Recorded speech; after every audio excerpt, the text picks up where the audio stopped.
Raphaël Legendre, Éric Ciotti présente aujourd'hui un plan pour développer la retraite par capitalisation, un sujet qu'on adore Qu'on ici sur adore sur BFM BFM Business, Business, mais il y a absolument. toujours un petit problème de financement. Bah oui, alors c'est une bonne idée, évidemment, mais malheureusement, ce plan n'apporte pas vraiment de solution. Voilà ce qu'on peut dire de ce que devrait présenter Éric Ciotti ce soir à l'Assemblée nationale lors d'une conférence de presse, mais un plan que nous dévoilons ce matin en exclusivité sur BFM Business. Bon, il faut d'abord partir du constat. Le constat.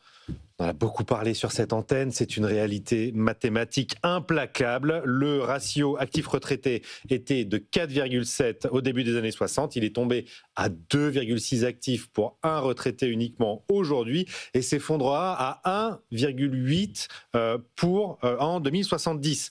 Autant dire que le régime partition est en grand danger.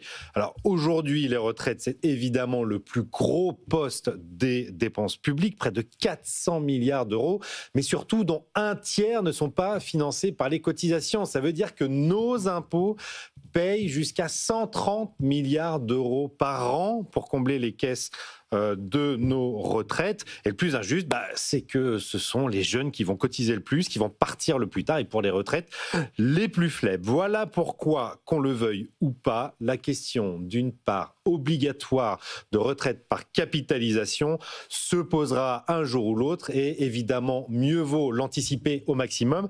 Alors, la capitalisation en France, elle existe déjà, pour plus de 8 millions d'actifs. Ça représente un actif sur 4 quand même, 25%, ça n'est pas rien. Aucun ne s'en plaint jusqu'à présent. Cette capitalisation, elle existe au travers des plans épargne retraite collectifs, des PERCO. Vous avez 3,5 millions de salariés qui en profitent. Vous avez aussi la retraite additionnelle de la fonction publique, les RAFT. C'est le seul fonds de capitalisation, c'est pour les fonctionnaires. Un fonds de pension de plus de 43 milliards d'euros qui a dégagé 8,8% de rendement l'année dernière. Je pense que tout le monde souhaiterait en profiter pour sa retraite.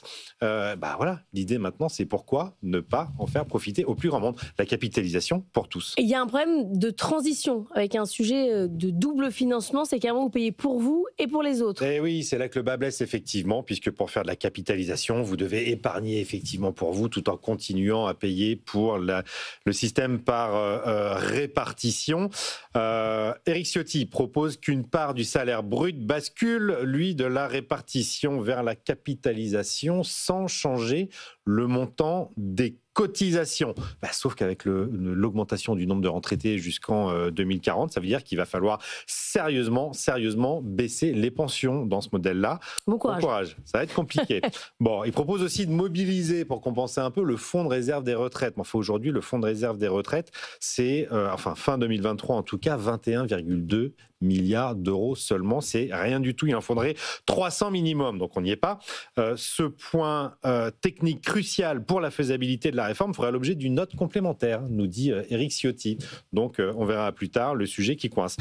Il y a quand même des pistes de réflexion. Dans la grande conversation, Bertrand Martineau, qui est l'ancien conseiller de Nicolas Sarkozy, suggère lui de mobiliser les réserves de l'Agirc-Arrco. Là, c'est 85 milliards. C'est déjà un peu plus important. Il veut aussi utiliser la surépargne Covid.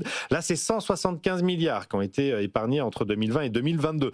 Ou encore de réallouer certains crédits publics.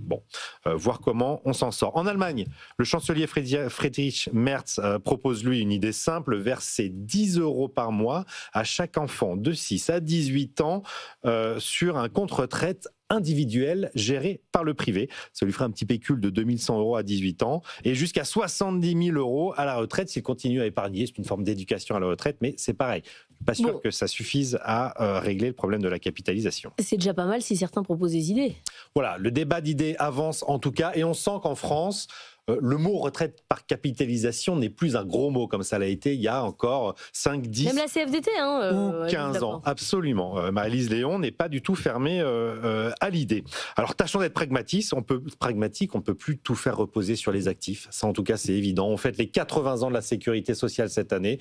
Peut-être le moment de dépoussiérer un peu le modèle de financement de notre retraite. Je voudrais terminer par Jaurès, le grand socialiste Jaurès, qui lui-même défendait la capitalisation au début du XXe siècle. Je le cite, « Ceux qui font un monstre de la capitalisation commettent une erreur étrange, écrivait-il dans l'Humanité, le journal L'Humanité, en 1909.